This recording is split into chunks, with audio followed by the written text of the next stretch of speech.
మొగ్గలు వేస్తుంది. మూడు ముళ్ళు పడతాయంటే సిగ్గే మొగ్గలు వేస్తుంది. ఆ మొగ్గలు పూచి 3 రాత్రులు తీయని ముద్రలు వేస్తాయి. ఆ మొగ్గలు పూచి 3 రాత్రులు తీయని ముద్రలు వేస్తాయి.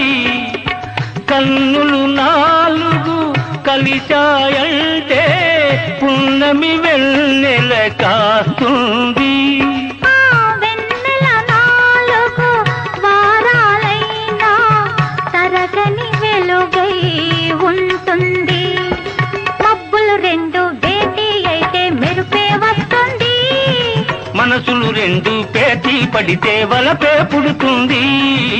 మబ్బులు 2 భేటీ అయితే మెరుపే వస్తుంది.